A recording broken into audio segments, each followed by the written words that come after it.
Hey there, everybody. Pete Pardo here from Sea of Tranquility. Welcome to another episode of Monday Night Must See TV with the Hudson Valley Squares.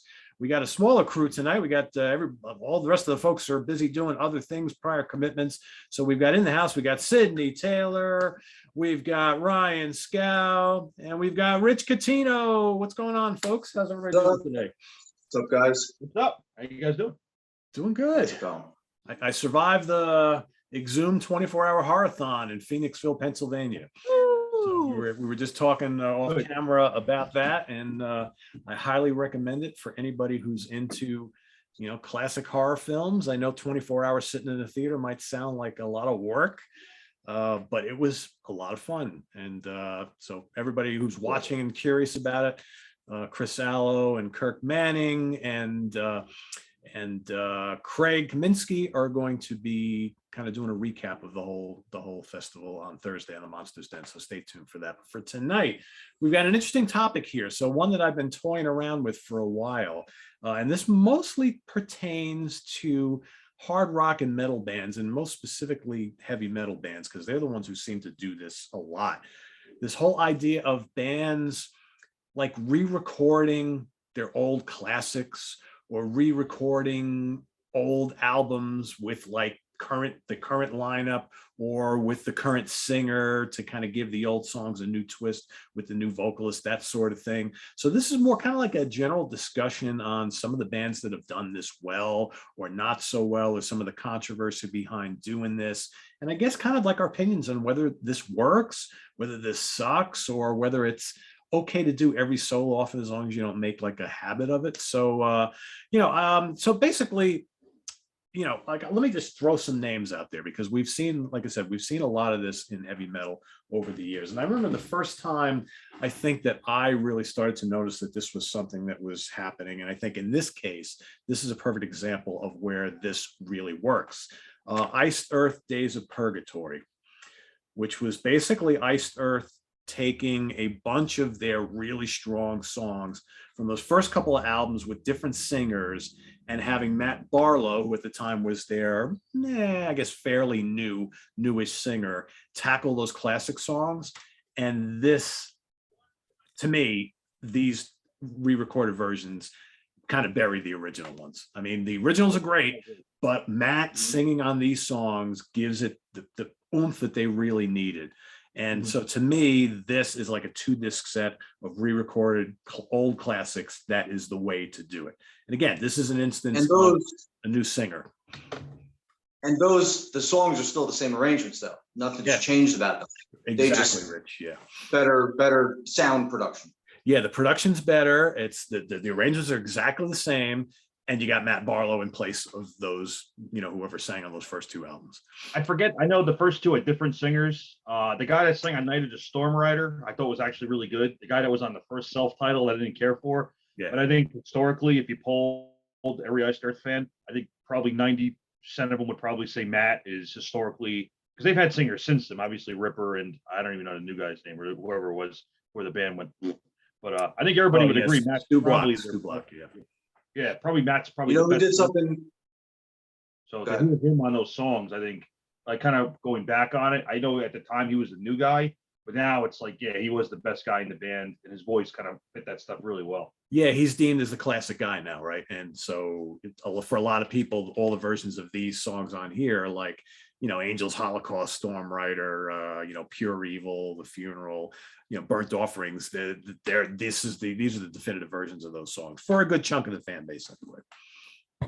So Rich, I was saying, someone who also did something similar to that was Gamma Ray on this CD, good point. Yep, 2 CD, which they did that on the first disc. They had Kai Hansen sing on all those songs from the first 3 albums that originally had Ralph Sheeper sing on them. Yeah. Who went on to Primal Fear. So these are, how many songs are on this? 10 or something like that. But these interpretations are just like the classics, but they're with Kai singing, and they sound just the same, just with him for consistency. Yeah. Because he went on to sing with the band for the rest of their albums until the present. And that's an interesting for continuity, Yeah, and that's an interesting one, blast from the past, because you got Ralph Sheepers, who, I mean, I don't know anybody on this planet who may think that Kai is a better singer than Ralph Sheepers. Ralph Sheepers is an incredible voice, but Yeah. Kai has become the face of I almost said Halloween shit, of Gamma Ray. So I don't think anybody minded that too much because Ralph never really hit his stride in that band. No, he was way better in Primal Fear, I think.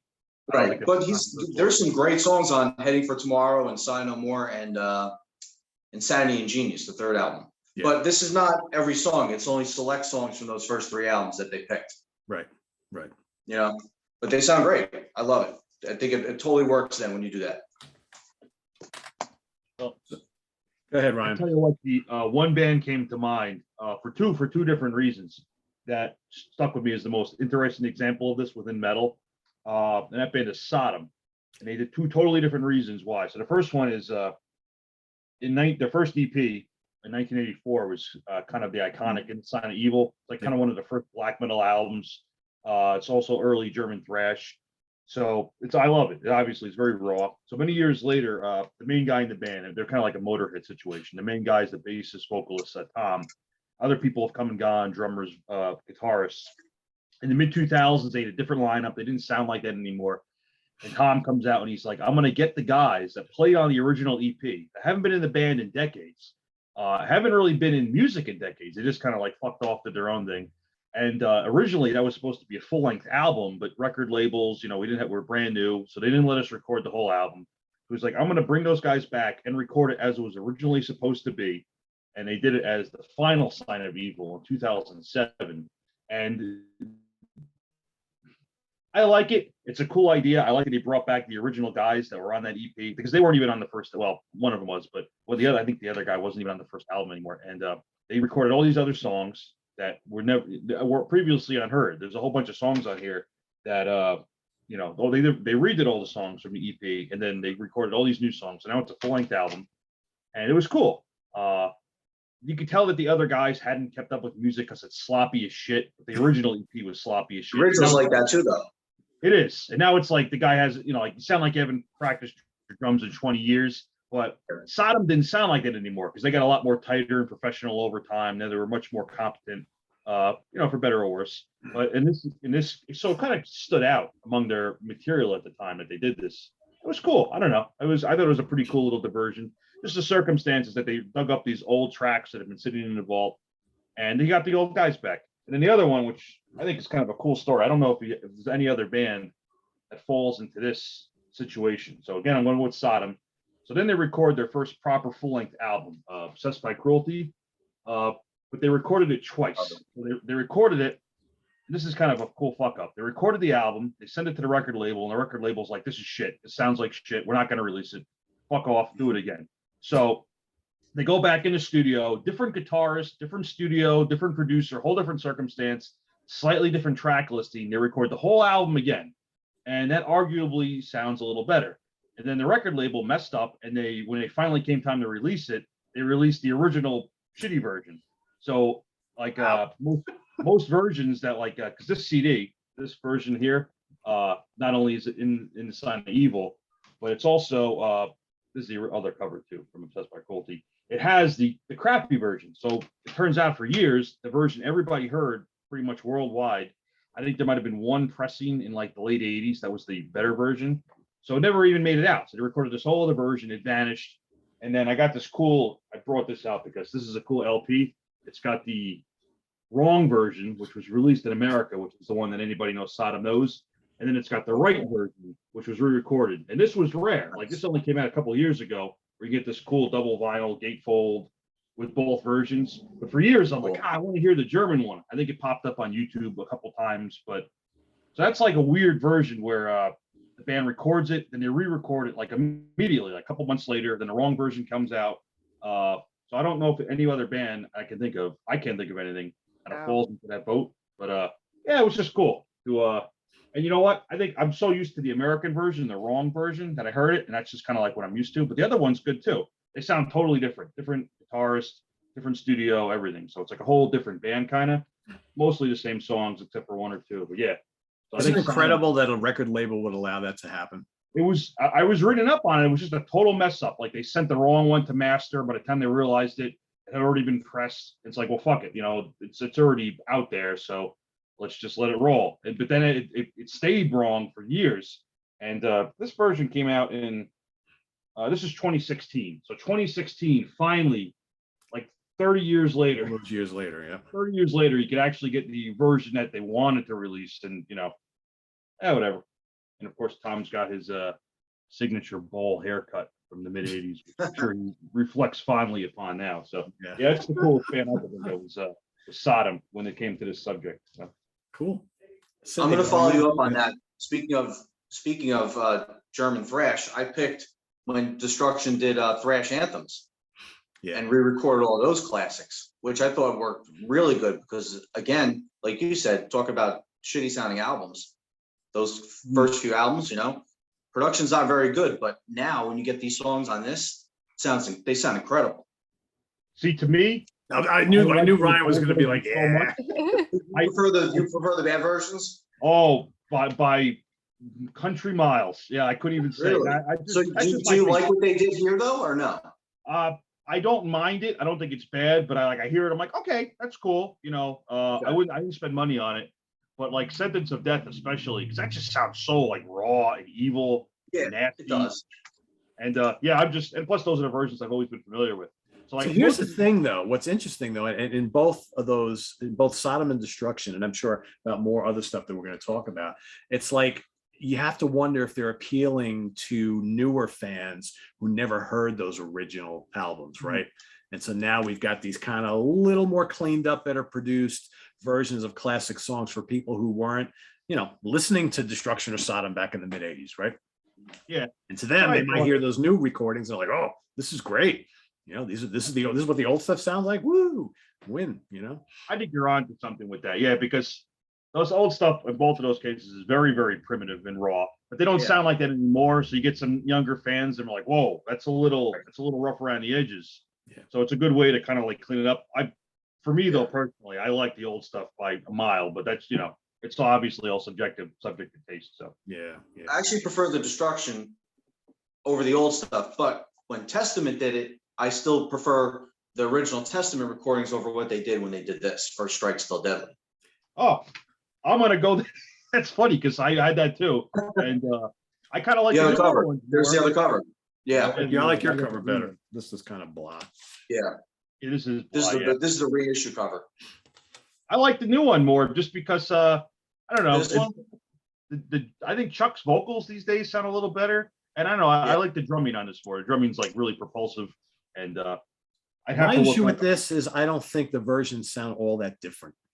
It's not a million miles apart. No, it kind of is. I think some of the tempos are not quite as fast, maybe a tad slower, just a tad though. I think like when you get into a lot of, and that's the problem with some things that are re-recorded, is that if it's not like one specific thing that I was thinking of, I thought at first was the Scorpions released this record called Come Black in 2011, and they did like half re-recording classics, which it wasn't 100% the original lineup for any of the songs that they did. And I enjoy listening to it, but some of them, it's like, there's nothing really different about it. I'm more apt to go back and just listen to the original versions that are like classics that I love. So when they're kind of a little too close or there's nothing really different about them, it's a little like, why did we re-record it? But yeah, right. If we're not going to do something different, and I think that's why sometimes when you have like, I'll throw it out there. How about the Exodus, Let There Be Blood, right? So what they did was they re-recorded all the stuff from Bonded by Blood, but instead of, obviously Paul Bailoff is dead, so you got Rob Dukes doing it. So it's going to sound really different, good or bad, right? Most people, you can't touch Bonded by Blood, right? And so they never should, most people think they never should have done that. And I'm pretty sure Rick, I just saw an interview that came up, so that was in 2008, right? And Rick just did an interview where he was like, it was a waste of time. Like he literally just, it's like, yeah, I think I saw it today that he literally said it was a big waste of time re-recording that. And it's like, in some instances it kind of is. It's like, it's never, if, like I said, if it's not going to be that different or a variety of the song in some way, it's like, I'm just going to listen to the originals. I agree. I didn't like that Exodus one. It's like heavier and more down tuned. And I was never a big Dukes fan as far as his vocals go. So, but yeah, musically it's the same thing. Like they didn't change anything. It's just newer and heavier. Has like that kind of like I don't know if Andy Sneap produced it, but it sounded like him. It has like that feel to it. But I don't know. Like Bonded by Blood is amazing. How could you improve on that? I think that's their best album by a million miles for me. So to hear when I heard that, I'm like, nope, I don't need to hear that ever again. Yeah, But I think when some of these older albums, though, when they get a little bit of a remix and the remaster, it totally makes it sound better. It can, yeah, it really Even can. though you're not re-recording it, you're not changing it, you're just fixing levels and things like that and adjusting things. I think gives it more punch, especially for metal. It's much better. Yeah. What'd you guys think of this? Heavy Metal Thunder by Saxon? That's so funny. I was just going to show that one too. I think that worked great. I thought it worked very well. Yeah, I mean, you know why? Because Ryan, you mentioned it before. There's kind of like the Andy Sneap effect, right? And I'm not just singling him out here, but I'm pretty sure he did not work on this. But I think some of those early Saxon albums, as great as they are, I think we all would have liked to have heard a little bit more punch on some of them, right? The songs are great, and I think that this gives them that a little bit. But like to Sydney's point, there's really nothing different with any of these songs. It's basically Biff and a couple of the guys from the original lineup and a couple of the newer guys playing the songs exactly the same. They're just brighter and maybe a little heavier. Yeah, the first. Oh, it's up. Sorry. You go ahead, Ryan. I'll do a real quick one. I did think of a rock one though, Pete, and that is when Uriah Heep did Celebration. I forgot about that one. Yeah. That's pretty good. I mean, it's the arrangements aren't that different, but obviously the production's newer and the lineup is all different, mostly except for Mick Fox. But I don't know. It's just one of those things where I liked it, and it's hard to really say why. I agree with you. It's not a world of difference. It sounds like modern Uriah Heep, which I like, and but that's a lot different than 70s Uriah Heep, which I love. But I know I don't throw it on a lot. I don't think it's one of the best things they ever did, but it's cool. It works. I don't have any like it's got to sound like Demons and Wizards, which obviously is a brilliant album. But the versions on this it's a greatest hits kind of deal too. A little mix of songs from the It's the greatest hits back in the studio by the current band. And the band has been playing most of those songs live for 30 years anyway, right? So yeah.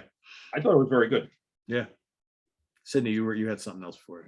Yeah, the first thing that I had thought of when you brought up this topic was the re-recording of a song, but they did change the arrangement a little bit and the lineup was changed. And that was Here I Go Again by Whitesnake. That was the first thing that I thought of. Oh, good one. Yeah, I didn't even think of a song that was completely re-recorded. And like I said, obviously the arrangement was changed and they beefed it up with the production and everything. But I mean, that's a song that became the song that everybody knows by Whitesnake, rock fan or not.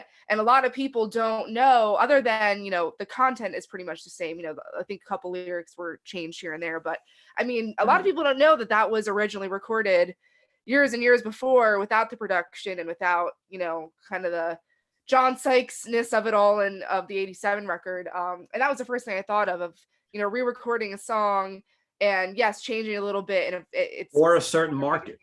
Exactly. Market, because mostly it was only the European audiences knew Here I Go Again. Yeah. And the same thing with Fool for Your Lovin', which was another semi-hit over there that nobody here knew. And then they re-recorded that one.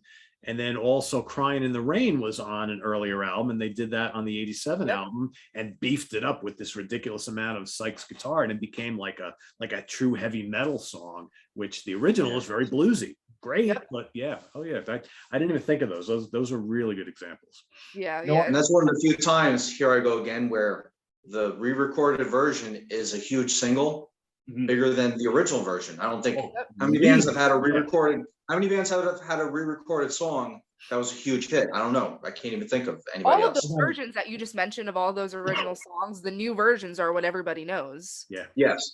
Nobody, I mean, you have to be a Whitesnake fan. If you're just a casual listener and you're not into the older stuff, I mean, you don't know. So, I mean, it's for instances of all the songs that they ended up re-recording and making the production sound bigger for, which it's an interesting thing rather than just re-recording it and making it the same. It's taking it and kind of turning it to a completely different version. But it's funny because also you talk to some diehard Whitesnake fans and they totally dislike the re-recorded version. I was just going to say that. Yeah, we're going to get, there's probably going to be a lot of folks, our fans from the UK who are going to be like, oh, I hate the re-recorded versions because the originals were so great as the way they were. Right. But you know, you have to take into consideration that here in North America, we never had exposure to those albums, those early albums. They were not available here except as imports, and they never got played on the radio, and nobody knew who the hell Whitesnake were for the most part. So slide it in. They'll slide it in. Slide Yeah. it in. Yeah, Right. absolutely. Yep. Yep. I So just here's thought another of an interesting example. And in my mind, there's other versions of this that I can't think of. Maybe you guys can help out. But a situation where a guy, a band, one or two members writes a song for a band. Maybe they break off and form their own band. And there's multiple versions of the songs between the two bands. And the first version that came to mind, obviously, is Metallica did the Four Horsemen on Kill 'Em All. And then on the first Megadeth album, Dave, who wrote the song, had the older, more stripped down, faster version, Mechanics, with the original, lyrics. I think Metallica's lyrics were better. The Mechanics lyrics are a little silly, but that's, allegedly the original version of the song. I like both. A couple times I remember I said, I think I like Mechanics a little more, and a bunch of people jumped down my throat over that on social media a couple years ago. But yeah, so if there's any other examples you could think of where it's like, I wrote the song and I don't want to be in this band anymore, I'm going to start my own band. Well, the original band still wrote the song and recorded it, but now I'm going to record my own version in this band because it's my song. I can do what I want. That's like a prominent example, but there's got to be other ones. Yeah, there's got to be. I don't know any off the top of my head though. That's a great one. I just popped. What in my about head. like? Go ahead. I said, like, because it's the same song. Like the Four Horsemen and Mechanics sound very, very similar. I think the Four Horsemen's a little longer, has a little more, structure to it. It's got that middle section, I want to say, right? The middle section. Yeah, so it is a little, maybe a minute or so longer, but there's got to be more examples of that, of like other bands where the guy split off, guitarist, vocalist, and just did his own thing. Yeah, maybe they'll come up as we're kind of going through this and thinking about it, because that's a really good example too. That's something totally different. I got another example. How about Sabotage, who did Out on the Streets and Lady in Disguise for Sirens, which is on this version, if you have that CD, right? Yeah. And then re-recorded those two songs again for Fight for the Rock a couple years later. And they're very different. Very pretty different, yeah. This is much more melodic. It's got a better production too. Yeah. But this album is a little more sleek and a little more melodic as well. So they were definitely going to go from from Sirens to this. Yeah. Well, because Sirens is a really heavy, dark album, and I think they knew they had something with those songs. And Paul, yes. And this album has a lot of keyboards on it too. Lots of melody and lots of keyboards on Fight for the Rock. Yeah. So that's another interesting scenario. And quite frankly, Rich, talking about Sabotage, we could talk about Sarajevo also, which was featured on the Sabotage album, and then TSO re-recorded it like a bunch of years. No, I don't think they re-recorded. I think that I could swear that's the same exact. I think it's the same, exactly the same. Just lifted off the album. Put it on the album. I think they just put it on the TSO album. Yeah, you could be right. I don't think it sounds any different. I think it's the same thing. It could be. I just thought of another different example. I know this applies to Black Sabbath, Slayer, and Metallica. When there's a specific song early on that is used on either a compilation or a soundtrack. I'll give you an example. Black Sabbath did Mob Rules on the soundtrack to Heavy Metal, different version than on the album Mob Rules. And the soundtrack version is a little faster, it's a little raw. I kind of prefer that, but obviously the album version is great and iconic. You have Slayer had one of their first songs, Aggressive Perfector, which I think was, man, my brain's not working here, but I know it was on a compilation early on before they even did Show No Mercy. And then obviously if you have the one of the reissues of The Rain in Blood, there's a much faster version, totally re-recorded, of Aggressive Perfector. Same song, but like a double speed. And Metallica too, Hit the Lights was on a compilation. And then obviously you have the version on Kill 'Em All. So I mean, I can understand that, because like here's an early demo version. It's for a compilation. We're a brand new band. We only have money and time to record one song, so we'll put it out there. All right, now we got a record deal, or now we're going to record a full album. We're not going to have like 8 songs done with one production and then tack that last song on. So obviously you're going to redo that song, so it meshes with the album. But then you get the 2 different versions. That's kind of cool to hear. Like, pick some of those early bands up. There's probably a million examples of that. Yeah, like the re-recording demos and things like that. Yeah, there's. I mean, I have one right here. So the German power metal band Ed Guy, Savage Poetry. Yes. This was Right. Rich, correct me if I'm wrong.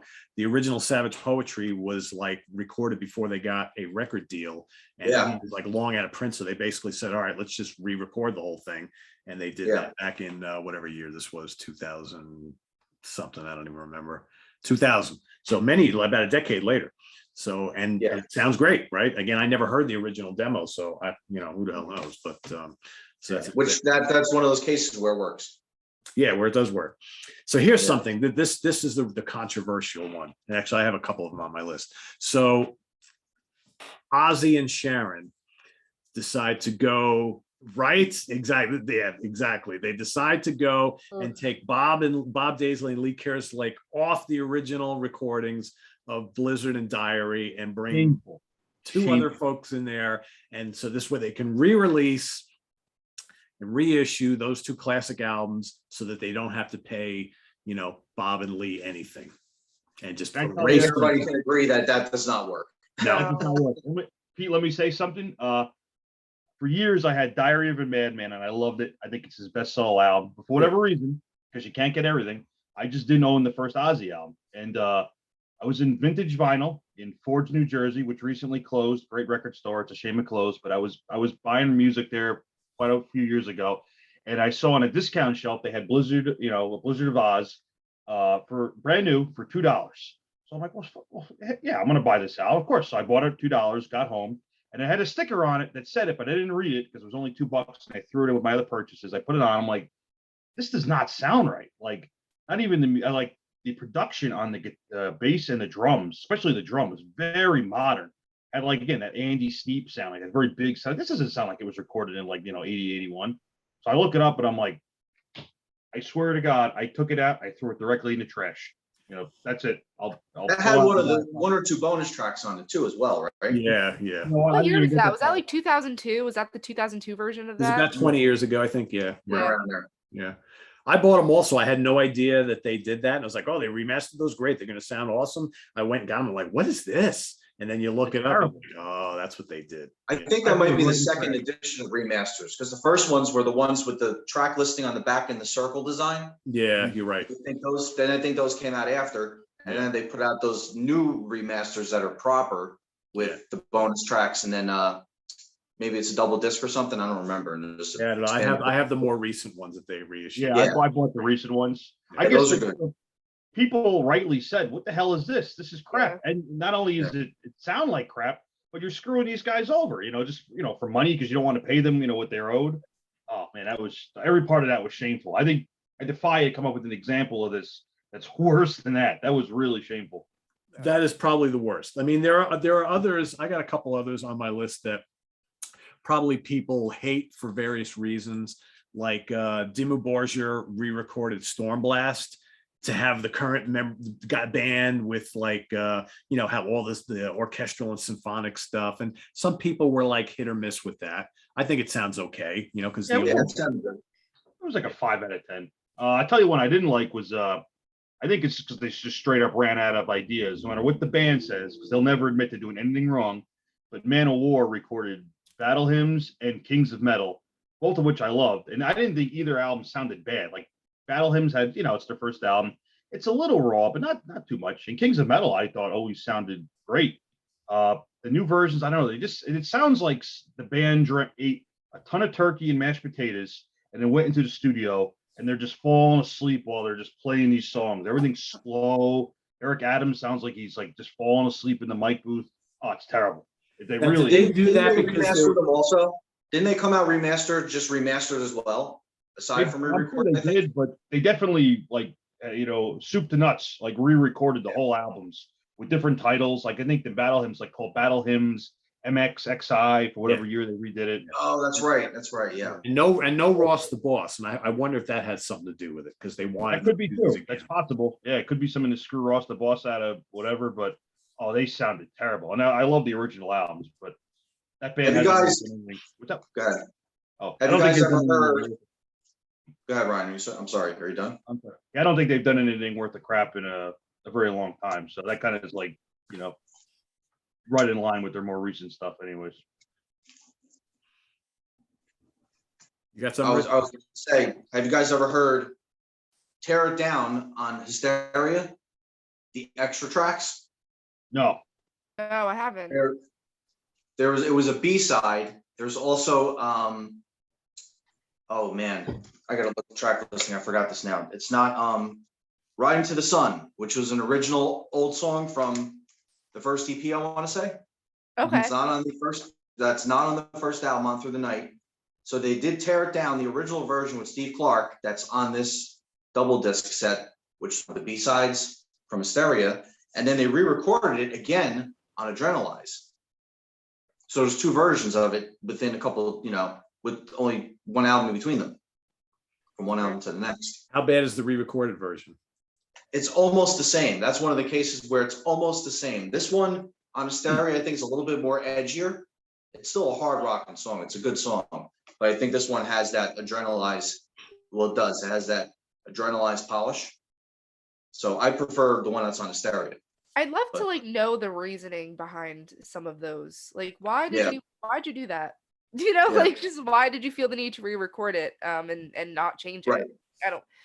I mean, there's some instances like go ahead. There was one example that I thought of too that was a non-metal version, but Jeff Lynne did a whole album where he re-recorded ELO like hits, and I looked at the reasoning kind of for that, and he was mostly like, I feel like I've gotten better as a record producer over the years and wanted to try it. And it's like, okay, I mean, you can do what you want. You're Jeff Lynne, I guess, whatever. That's a lame answer though, when most people think those old recordings are absolutely, classic, right? And I know. What more are you going to do? Yeah. It's like, I think I've learned a lot over my years as a record producer. So it's like, all right, it's 30 years later, 25, 30 years later, and you want to do it, try it again. And I don't know, for your own personal benefit or whatever. But I like a year apart, an album apart, it's like, what's the purpose? Well, actually, this is what 87 is Hysteria. Adrenalize didn't come out until like 92, I think. So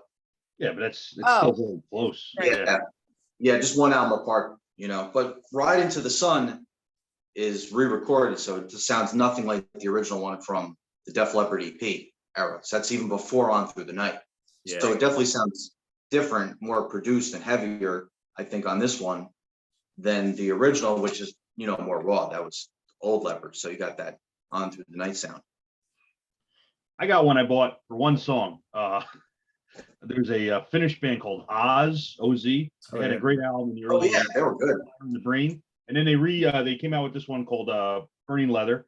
And the reason I bought this was because I think their best song was not on the first album. It was on a separate EP called Turn the Cross Upside Down. Just a great 80s sing-along, fist in the air. Kind of has like an old Saxon feel to it. But I love that song, but it wasn't on their first album. But it is on this and a lot of the songs that were on that first album. So it kind of like mixes it together. And it just sounds really good. It's got a good production, a lot of energy. It's kind of like the Uriah Heep thing where it's like not noticeably different than the early versions, but yeah, just like, you like what you like. And I don't know, these versions are pretty good. And it's an obscure band. So I don't know why they really felt the need to re-record this stuff, because how many people out there really know who the hell Oz is, unless you're really, really into like obscure 80s metal. But this, I think, was from 2011. So it's a couple of years ago. But yeah, I think it was a good, solid version. A little more of an obscure pick. There are some instances too that I'm thinking about it, and it's something that I've seen with like more modern day artists and bigger artists. But people might a lot of bands might re-record songs because also they may not technically own them anymore. Record labels. I was just going to say that. I think that's the instance with Stryper and Second Coming. Right? Okay. Is that the situation with them, Sydney? I'm not 100% sure, but it could be entirely possible. Yeah. I think it might be a similar situation with them because they don't have any remasters out, I don't think, of those first 4 albums. Yeah. So they can't touch the original recordings because of that. So they go and just re-record them. Yeah. Mm-hmm. Yeah, I think that's the situation here. I could swear I've heard other examples of that, but like nothing's coming to mind where it's like, yeah, legally we can't touch because some label owns it and they don't care. They don't want to reissue it. They can't be bothered. So it's like, well, we're just going to redo it then so we can, get it out there for the fans if the original version is hard to find now. Or also, in some instances, I'm sure if they're not, getting paid fairly for it or whatever, which I mean, with a lot of the older bands, I mean, unfortunately they're not going to be having so many listeners of the newer stuff that's going to be populating like a large amount of revenue. But to say that you are still able to own it, I'm sure is nice. So I think that that's a reason why some people might re-record and have it not be entirely different than the original for that reason. But And here's one. I haven't heard it. I don't know, maybe Sydney or Rich has heard this one. I'm pretty sure Ryan probably hasn't either.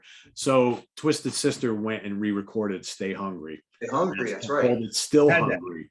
I did buy that. I haven't heard of with that. a whole bunch of extra tracks too that were never released, which was the bonus of getting that. But that's why I bought it, for the extra tracks, because that was like what Sodom did. It was all the stuff that never came out back then, and then they redid. I thought it was okay. It wasn't great, but it certainly wasn't bad by any means. But that's basically still the same band, though, right? Re-recording their classic album. So that's not, kind of interesting that they chose to do that, right? Doesn't sound that different. Like, they sound obviously like older, a little more weathered, but I don't know. It didn't sound that different. And the production wasn't like, obviously it does sound more modern, but it wasn't like this really like glitzy, like modern sound. It still kind of had that, charm to it, where it was a little dirty sounding, a little grungy sounding. So Which is again like why it's, to me it just goes back to the main question of why. Like, okay, you're adding new songs onto it, that's cool, but you could have even also remastered it and have done the same thing. So like there is, I said, actually I was gonna say that. So they did that also? What's that? They did that also, so they remastered it and they re-recorded it. Yeah, I'm looking at it now. It says 25th anniversary, I think it says here, edition with, let me see, I gotta get the picture here. I can't see to it. Sydney's point, you could have just skipped re-recording the album and just release all the unreleased stuff, right? This looks like it's just titled Stay Hungry, not Still Hungry. So there's two versions of that too, the re-recorded one and then an anniversary. A little redundant, right? Which I've never been in a band, like a serious band like that. So I mean, who knows? Maybe going back 30 years later and doing it again is fun because it probably is. I'm sure that there's, working with, if there's money to be involved, right? Yeah. But it's so like, but then you also wonder with an album like that, Twisted Sister doing that. I mean, like, how much money were you really making off of? I don't know. It's just I'm so curious, like why? Why? I don't know. So here's an interesting one. So Arch Enemy, a bunch of years ago, they recorded an album called The Roots of All Evil, which basically took like some of the best tracks from their first three albums with their original vocalist, Johan Leva, who was a guy, and they re-recorded all of those early songs with their then current vocalist, Angela Gassau, who is a female. And I know a lot of people who never listened to those early albums, so to them this was all new material with the singer that they love. But to people who got into Arch Enemy when they had Johan singing, they didn't want those songs touched at all. So Ryan, you could probably speak to something like that. So it's like taking these these classic early albums that are pretty different, and all of a sudden you're I just didn't like Angela was a great vocalist, but I just didn't like the direction they went in. Like, they just kind of lost me. I don't really care.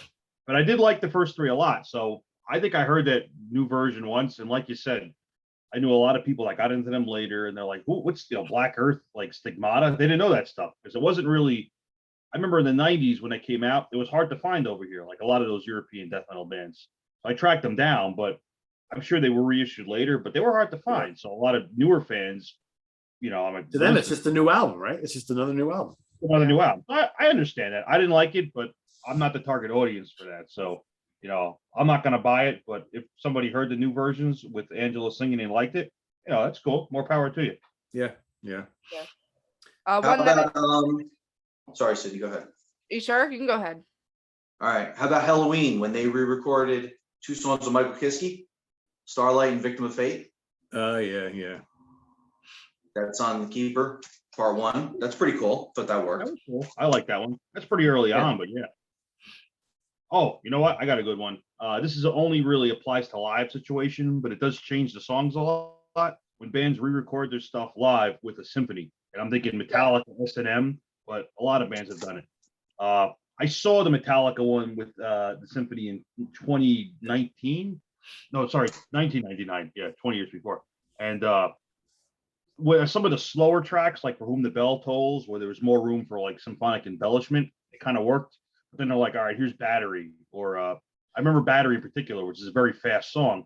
It was just a fucking cacophony. Like it's just, the band, everybody's playing, it's like a Bugs Bunny cartoon, crashing cymbals and everything. They're playing thrash metal. There's no room for any other instruments in that mix. Oh, no. What is going on? I heard the recording of it, S&M. I'm like, it's just a mess.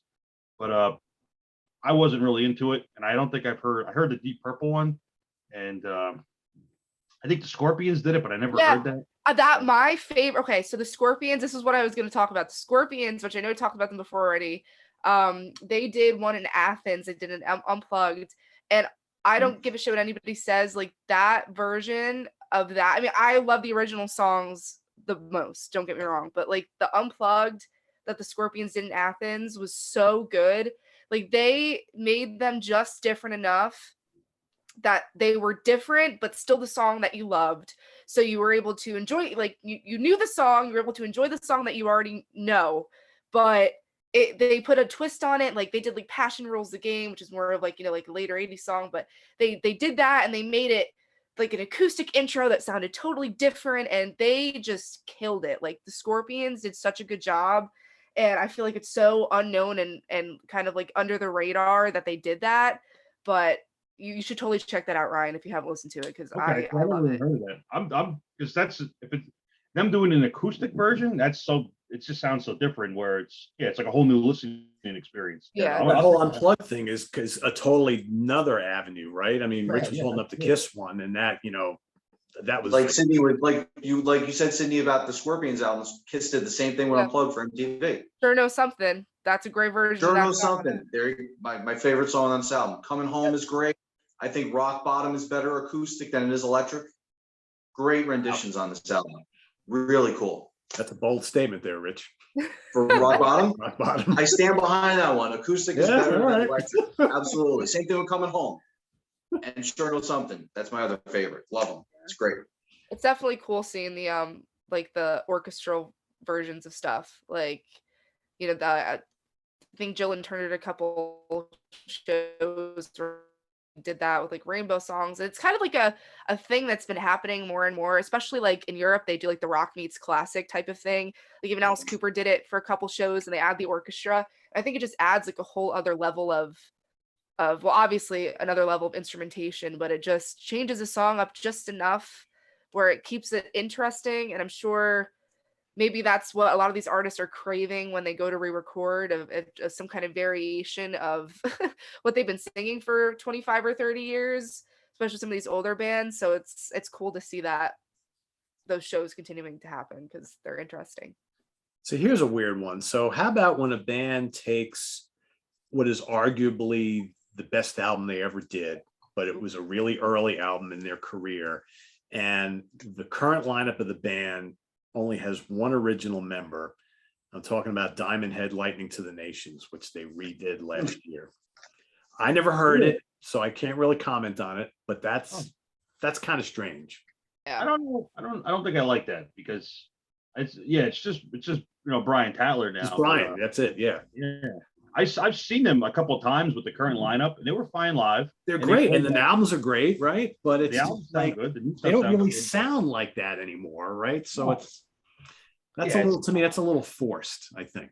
That's a little different than the Twisted Sister situation where it was the same band, just doing the whole thing again. This is not the same band, not even close. And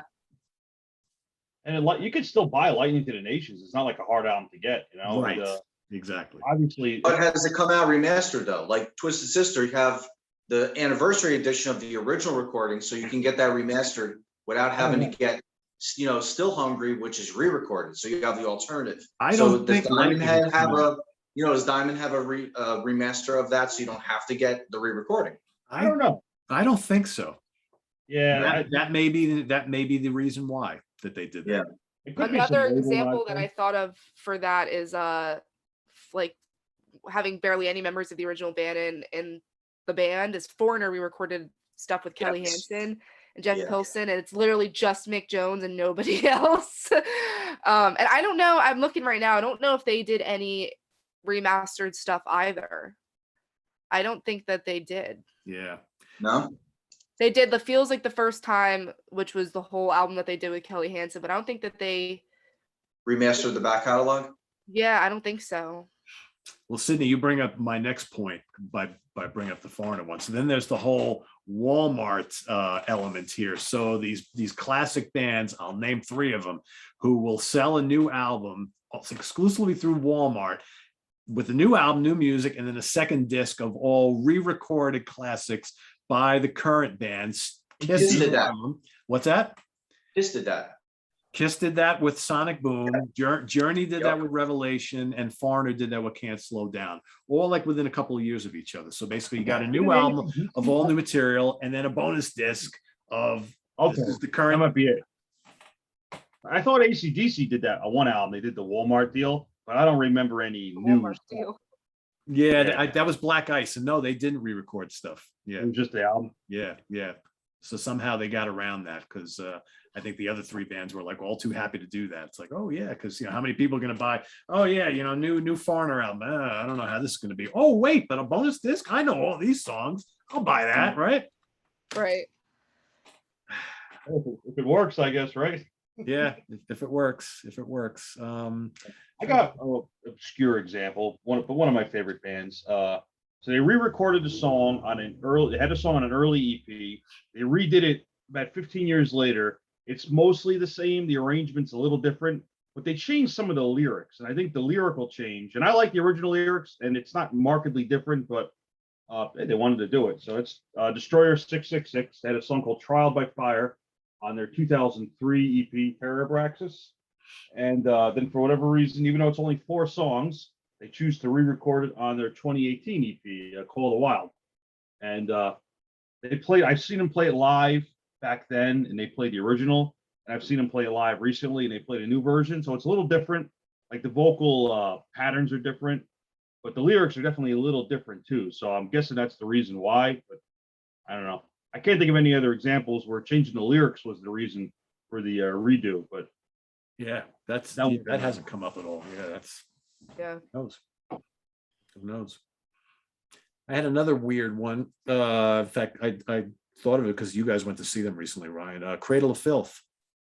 They did that Midnight Labyrinth release, which is basically, I guess, it's kind of on hiatus. So Danny was like, let's just redo like all these old songs and make them kind of like orchestral and soundtrack pieces and take away most of the guitars and drums and just an orchestra. I don't know. I mean, I get that they put out a lot of stuff anyways. So it's not like oh, they haven't released a new album in years and all of a sudden this comes out. Like they consistently put out new albums. That just kind of like popped out in the middle of I forget what year it was, but I think I heard that once and I'm like, well, it's not bad, but I don't really see the need for this to exist. It's like these, way more like, exactly like you say, like soundtrack kind of pieces. But yeah. And then another weird one, Jethro Tull's Christmas album. So basically, it's kind of a weird one, right? So that basically they released this was probably like 20 years ago. They released a Christmas album. Half the songs on there were old classics that had like sort of a Christmassy theme, and they just redid them with the current incarnation of the band and did some new tracks. And it's brilliant. It's really good. That's like an example of something like this that kind of works really, really well because they had these, like maybe a half a dozen kind of holiday themed songs sprinkled throughout some of their 70s albums that were always kind of like weird fits on those albums. But on this album, it all made perfect sense. So I just thought of one, which is pertinent because this weekend you went to the Exhumed Festival. Yep. In PA. Well, last night I went to Brooklyn to St. Vitus, one of my favorite clubs, which I haven't been to in like 2 years, to see the death metal band Exhumed. And in 1998 on Relapse Records, they released an album called Gore Metal, which I got off the shelf because you have to see that cover right there with the chainsaw with blood and guts on it. And then apparently years later, and I haven't heard this, I'm just bringing it up because the names came up. They re-recorded, and this is like filthy, nasty, like old school, like thrashy death metal. And it's raw and it sounds great and I love it.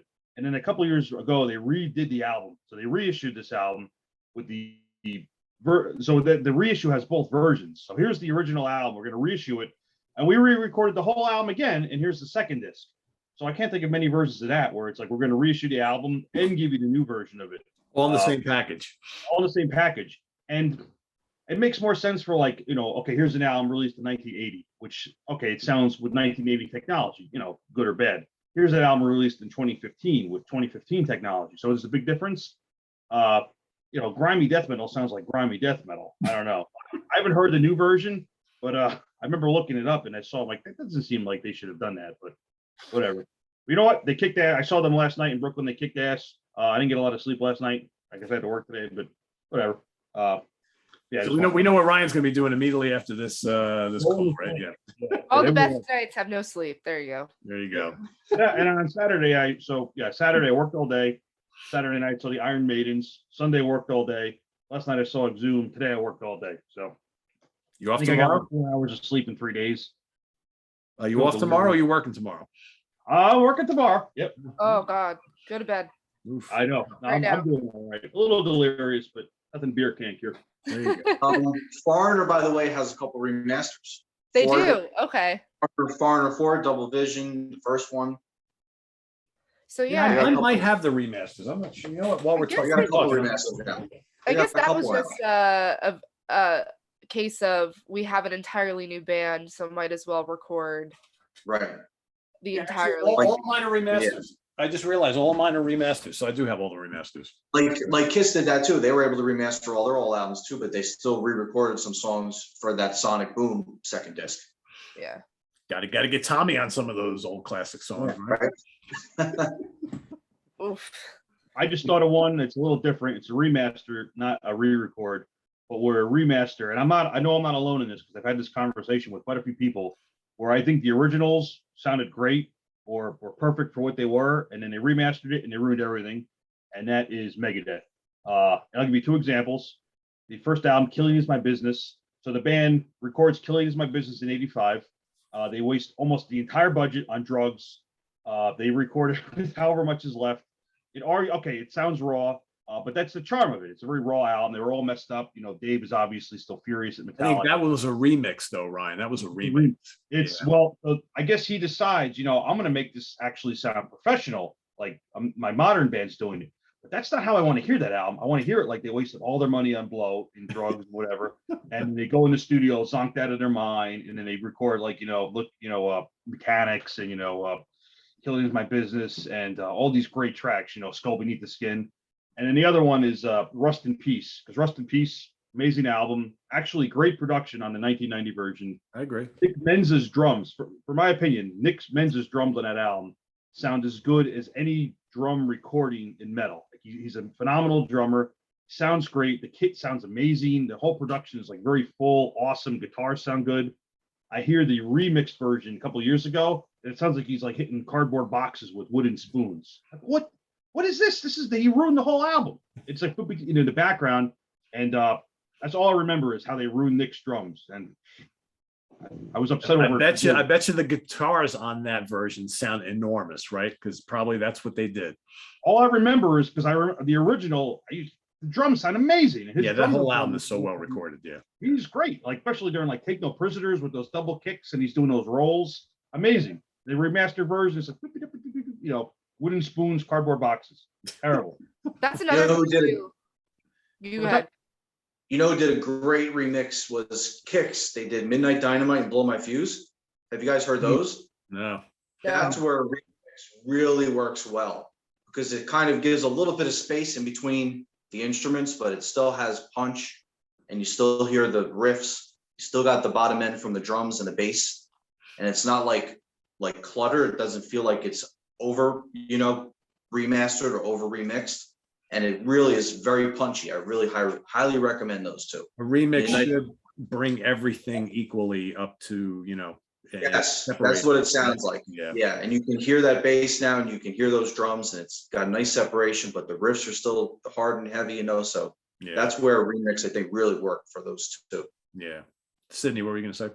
I was just going to say that's another whole conversation of how, remasters and how like some bands remaster their albums or songs like 5 different times or whatever. Like I feel like I could be wrong. It's just felt that way. Like I feel like Led Zeppelin have just all the albums have been remastered so many times. At least that's what it feels like. Iron Maiden's done it like 3 or 4 times. And what's the difference between all of them, right? that's what it gets down to, is like, how many times are we like, we're remastering these albums 4 or 5 times, you know, what is changing in the mix that much that like it really needs that extra remaster? In some instances I get it, but in other instances it's like it's just another remaster. Yeah, I'm finding in recent years, I'd rather hear a remix than a remaster, because the remasters to me, I mean, we've talked about it so many times here on the channel. How many times have I bought the Black Sabbath catalog, the Rush catalog, the Zeppelin catalog, the Deep Purple catalog, you know, it's just the Yes catalog, the Jethro Tull catalog. It's like over and over and over again. They keep remastering every 5-8 years. And you're like, oh, this is probably going to sound better. And they throw in a couple extra bonus tracks or a couple live tracks in a different booklet. You buy it again, you listen to it, you're like, all right, that sounds good. Is it any different than the last one? I don't know. And then they do it again and you buy it again. And yeah. That's also another reason you look at it that way. It's like we're remastering because we're getting the Chris Allos of the world to buy. I bought the Iron Maiden catalog like 5 times. Yeah. And I have so many Iron Maiden albums. But they do sound a little different. Like the most recent reissue of Number of the Beast, it sounds great. Like it really sounds good. But the 1982 one sounds amazing. You know, It's Martin Birch. Martin Birch he doesn't mess up. He doesn't know what bad sound is. He's like, he doesn't live in that universe. So everything he did for Iron Maiden sounds amazing. And the new versions, you know, they obviously tinker with what he did, but they sound great too. But all of them sound 10 out of 10. So how can you improve something that already sounded fantastic? Well, that's the thing.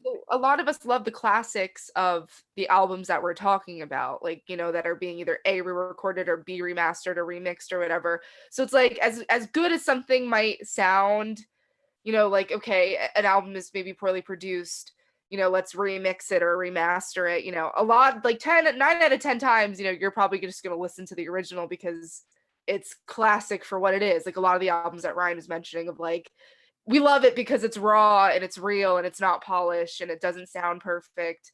So it's also kind of like that balance of, you know, we're remastering it, but fans tend to like the version that we recorded first because it's the version that's either A, nostalgic, or B, is a classic version of the album. So what you grew up on.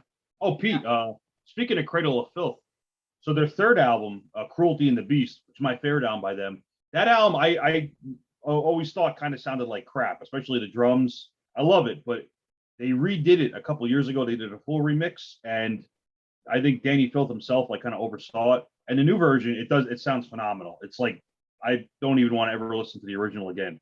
They didn't change it markedly, but they fixed what needed to be fixed. Like the kick drums sound way fuller, the guitars have way more punch to them. But I don't know. That was like the best example. Yeah, I haven't heard that remix, but I will agree with you. The original CD release of that is not a great sounding album. It's a great album as it is, but it's not like sonically speaking. Yeah, it's kind of flawed. And the new one is well worth your time because they fix everything to just how it should be here. Like this is how it should have sounded in '98, you know. But yeah, another good example of something like that is Rush Vapor Trails, which is one of their 2000 albums that like when it originally came out, everybody's like, oh my God, that's like the worst sounding mix I've ever heard. It's really harsh sounding, really tinny. So they went back and they remixed the whole entire album like about 10 years later or however many years it was. And it's like night and day, like a completely different sounding album. Oh, you know who else did that too is Nevermore with Enemies of Reality. Exactly. Yep. Exactly. You know who else did it? And I just thought of it because I pulled it off my shelf. The Japanese band Psy. They did this album called Gallows Gallery, which is very progressive metal. It's very, very weird. I mean, they're a weird band, but this is it's got a lot of stuff going on. And it sounds like they're recording it under like wet concrete. It's just very muddy.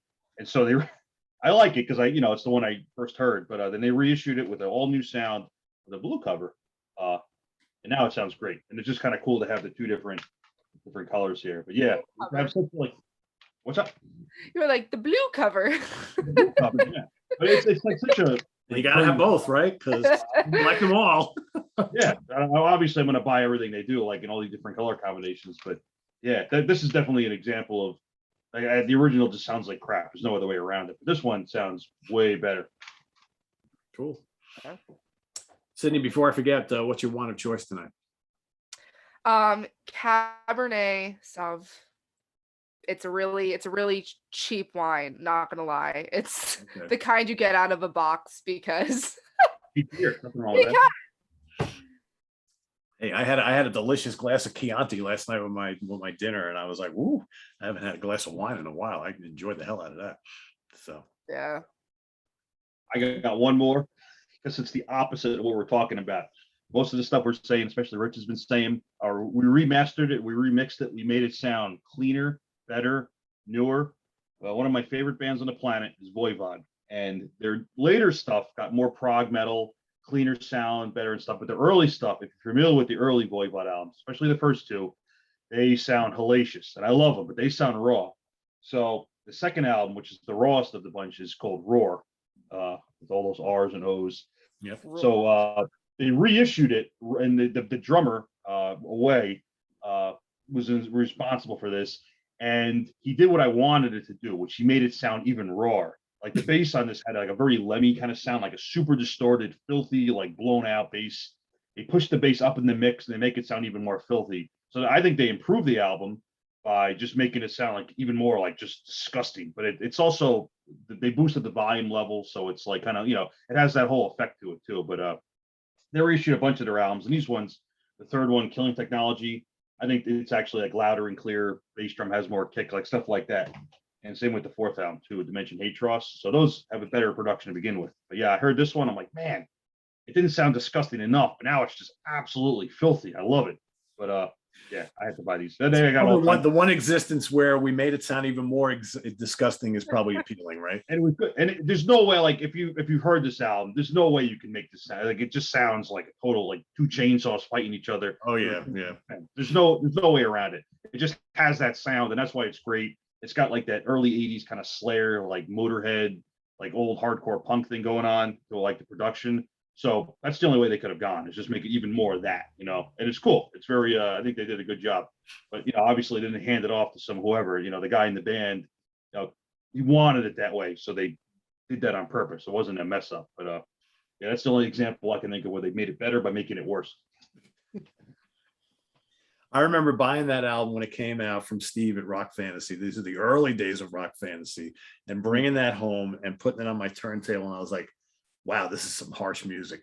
What is going on? Yeah, it's because the first time I was a little like, why did I buy this? Right? Yeah. Took me a while. Then after that, they immediately like changed course and became like way more musically competent. And I love all the stuff, don't get me wrong, but yeah, but a third album and onward, there was like almost, and then it turned into like a prog metal band where it's like very, very, technical and clean, precise. But yeah, not on that album. No, that album's no. And it's funny because I even went out, as much as I was not digging that album at all, I went out and bought Killing Technology, their next album, and I was like, I don't know why I'm buying this, but I'm just going to buy it, because it was probably Steve being the great salesman. Oh, you got to get the new Voivod, right? Oh, look at that. I'm like, didn't really dig that last one, Steve, but I'll buy it anyway. And then I brought it home. I was like, oh, this is better. I like this. And then totally different sound, yeah, much cleaner, much more traditional thrash, still wild, but yeah. But no, they did a really, really nice job with these. Those are great. Yeah, I have all those too. Yeah, those are really all kinds of bonus DVDs and live stuff. So yeah, I like that's the kind of reissue I'll buy immediately when they remastered or remixed it and they throw in tons of extra stuff. Yep. Here's a live video from like '87, which isn't on YouTube. All right, cool. I'm game for that. Yeah, no, those are great reissues. I like those a lot. Cool. All right, everybody. I think we just about covered it. So bands who remake or re-record their classic material, do you like it? Do you not like it? If you can think of any other examples, put them in the comments below, and let's get some additional discussion going. I want to thank Sydney, Ryan, and Rich for coming on tonight, and this was a good discussion, I think. So I'm glad, because I've been wanting to tackle this for a long time, and it was good to kind of, maybe do at least a part one on this. Maybe this will morph into something else at a later date, because maybe we should do a whole separate show on remastering and remixing. We kind of touched on a little bit that at the end here, but that might warrant a second conversation with the rest of the crew. So we'll see what happens. So thanks for watching, everybody. Visit us on the web at www.seaoftranquility.org. We're on Facebook, we're on Twitter, of course, we're here on YouTube all the damn time. Sydney, you got anything coming up on Metal from the Inside? Yeah, I'm actually going to be posting a new episode this Friday, and something that's exciting that I wanted to mention too is I have my very first on-air shift on 93.3 WMMR here in Philadelphia. This Thursday and Friday, I'll be on 12 a.m. to 6 a.m. on the air. Anybody who's doing the graveyard shift, I'll be there for you. If you don't live in Philadelphia or the Delaware or South Jersey area, you can stream MMR at WMMR.com. So if you want to hear my first air shift on the radio, feel free to tune in because that's what I'll be on. Cool. Have you guys, you and Rich, have you published any reviews over on Brave Words of late? I haven't looked. Not recently. Maybe a couple of weeks ago, something went up. Yeah, I have a Deep Purple one coming up soon. But What's that? Oh, I have a Deep Purple one coming up soon for the new record. Cool. But yeah, it's been all right. So you got to get all right. You don't have to spill the whole beans, but you know how big a fan I am of Deep Purple. I have a lot of reservations about them doing a covers album. So am I going to be surprised? Am I going to hate it? What do you think? I think I will send you my review when it is posted, and you will see for yourself. I mean, to me, it's always Deep Purple. Like, there's something classic about it always. I'm not going to sit here and be like it's the best thing Deep Purple's ever done. I know it's not going to be the best thing. But I mean, like I said with a lot of these artists, I give props that they're still out there doing it. I mean, I've loved their last bunch of studio albums. Yeah. So, to me, this is kind of like a momentum killer. It's like, right. I mean, I get it. It's been COVID, and they just wanted to throw something together. I get it, but I'm like, but it's Purple, so I'll give it a go. So we could do a whole show on covers albums because I just thought of like 10. I was thinking about that today, Ryan. Yeah, some are cool, and man, I don't want to spoil nothing. Have you ever heard the death metal band 6 Feet Under? They've done some covers. They did the whole Back in Black album by AC/DC. Yeah. Like you could use that to torture somebody, just play it on loop, and it's like a serious, like it'd be like a constitutional violation to play that more. There's a lot of bad ones. I kept thinking of covers when I was thinking of songs for this because I kept thinking of songs that were re-recorded, but it's like no, it has to be re-recorded by the artist that created it. But there's so many covers, and like just it's endless. We could do like 8 shows on. Oh yeah, covers. Full covers albums. Yeah. Even then, there's a ton of covers albums, and some are good, some are really not good. But yeah, that'd be a good. All right, so that we've just decided that's next week's topic. So covers albums, the good and the bad, or maybe we do part 2. Here's the good ones. And here's the good. Here's the bad.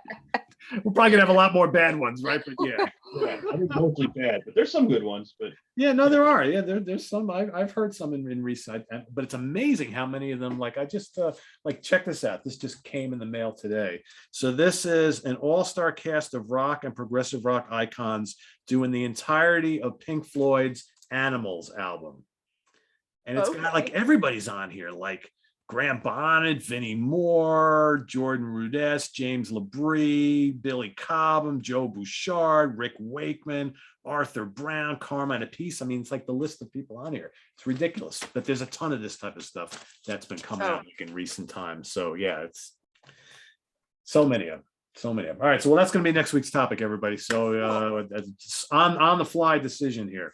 So we'll talk it over. We're either going to do all in one episode, the good and the bad, or we'll split it in 2 and do a part 1 and a part 2. That might be the way to go, actually. So stay tuned for that next week. And for everybody here, Sydney, for Ryan, for Rich, I am Pete. And thanks for watching, everybody. See you next week on the Hudson Valley Squares. Take care.